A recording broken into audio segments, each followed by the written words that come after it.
Zaklina Kinyo Omega taking on the Bad Boy Joey Janela in a AEW World Championship Eliminator Anything Goes hardcore match. So this was announced last week as part of the build up regarding Kenny's treasonous acts, and they pointed out that Joey Janela was supposed to fight Kenny Omega but never got a chance to because he caught COVID or was quarantined for 2 weeks because there was a risk he had COVID. Damn the COVID virus. And these two do get well with the ring because they did do an awesome lights out match on the for early days of AEW Dark. And so yeah, this was going to be a hopeful classic. But then the time limit went to less than 10 minutes before Dynamite went to go off the air. So okay, we're not gonna get that, but maybe we'll get some story updates, story content. But yeah, I get why they had to do this match. Like, it made sense, and plus Joey Janela can make Kenny Omega do crazy things to him and put him through unmanageable torture because it's Kenny and Joey Janela is a glutton for punishment. So Kenny Omega showed up on Impact. He set the wrestler at hard to kill. Now, I was actually thinking they would address that on Dynamite. You know, Tony Khan coming up with that, talking about I never agreed to that. Therefore, I have the right to nullify that decision because Kenny is my guy. He's one of my talents. Or then Kenny could just use. Yeah, this is the thing that I kept bringing up. So while Tony Khan has mentioned how he could file an injunction against Kenny for what he did, which hey, it's on the table in storyline context. But the thing that I was wondering, like, how about this for a fitting punishment? Strip him of his EVP status.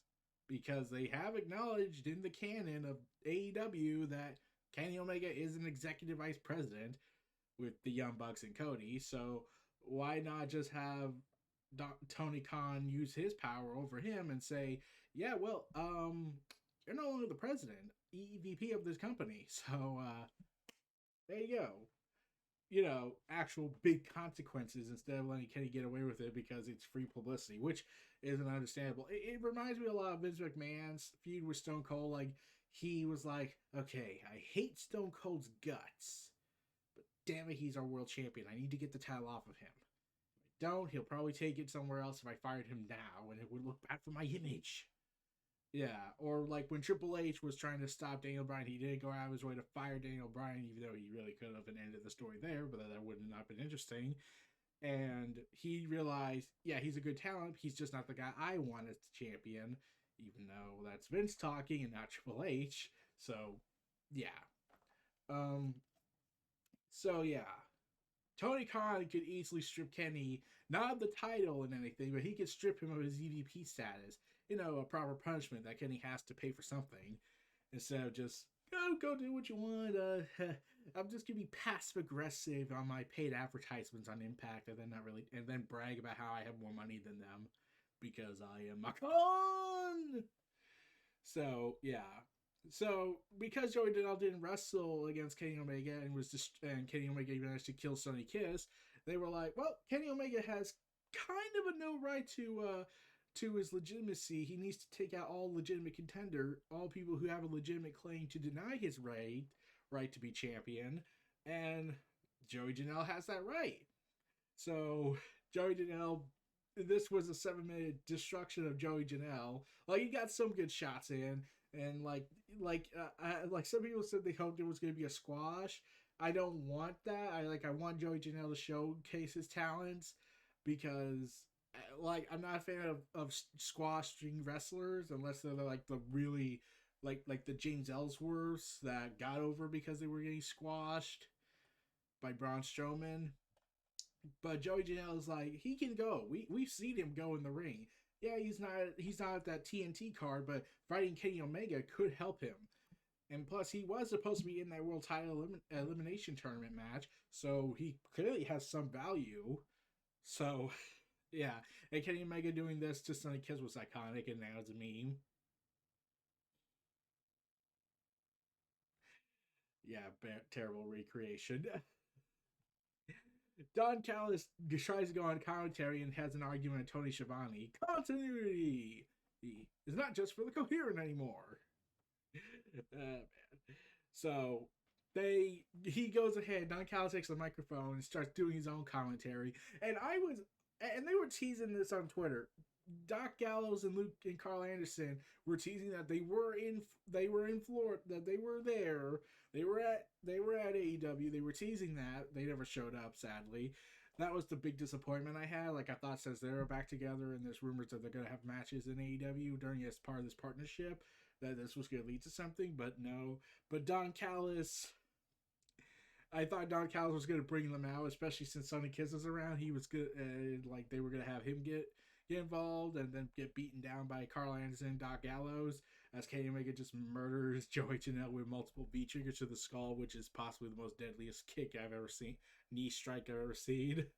I can still hear that crack every time when I see him land a V trigger. And Kenny Omega is just having fun. And it's like, this is the cleaner. This is the guy everyone wanted.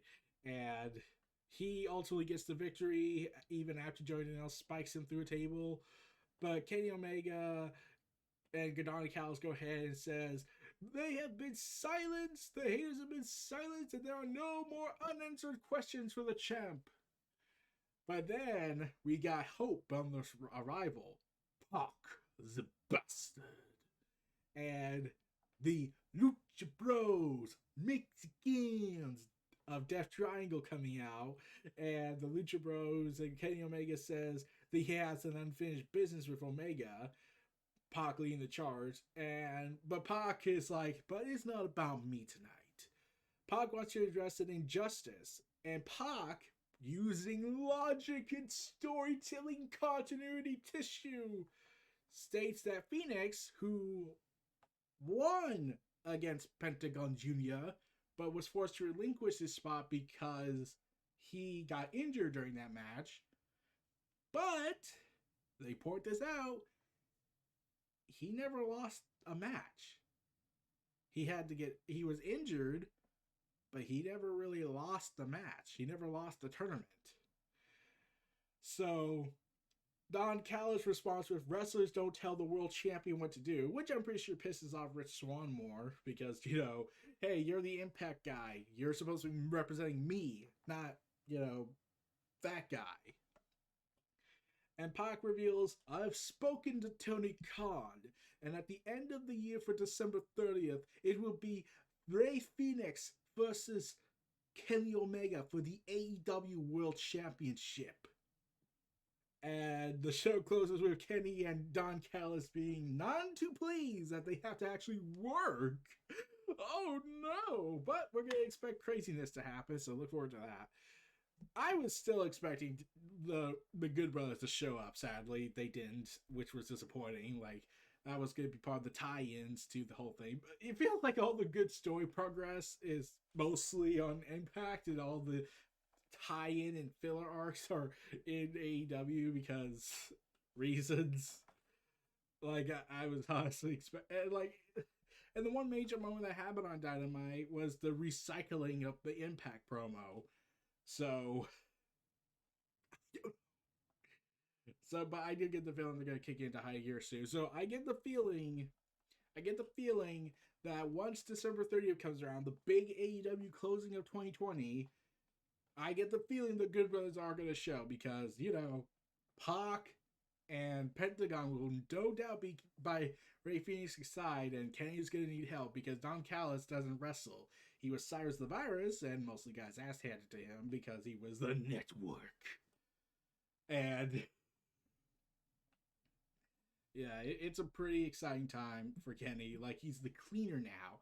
Again, he is reborn. And he's just tearing the house down. Even the 7-minute match was okay for the most part, but it still felt so much passion and personality added to it.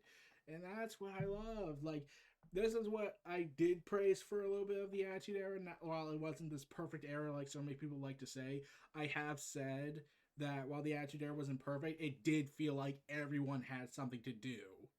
Like, you got minor character bits, you got some minor stories, some development. And you don't really get that anymore as much as you used to in WWE. NXT starting to lose some of its luster, and now the cool stuff we're getting from the olden days is now in AEW. While they have their issues, it feels like everyone has something to do on the AEW brand. Even though it's not on Dynamite, they have BTE, they have AEW Dark, they have the reported upcoming second show. Oh, so yeah, I'm excited for that. And yeah, it's a fun time for wrestling fans, no doubt. But yeah, Kenny Omega, Joey Janela was a solid match. Wished it was a little bit longer. They were saying that there was no time limit, and I get the feeling that's just to say, oh, because it's a, and I get why they said that, but I get the feeling that even if they could, the network wouldn't allow it because this is not the world title match. So unless it's the world title match, we can't use that match. We can't use this as a reason to buy you some extra time. You know, they could have spared like a couple of minutes. Like I would have loved a 10-minute match with these two, but 7 minutes is all we got.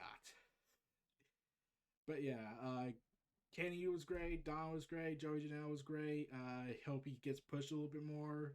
Uh, like I want to see more of his wrestling style than him just be a hardcore wrestler, even though he's well known for that more. Because no one wants to see him end up like what happened with Mick Foley. As much as great Mick Foley is, Mick Foley even admits that sometimes he wished he toned it down a bit. And like back then he didn't. You see, that's the difference, Seth. That's the difference. Back then, Mick Foley didn't think that. He thought, keep going, keep going. Oh, my leg's broken off. Keep going, keep going. Whereas now he regrets certain things he wished he could have done differently.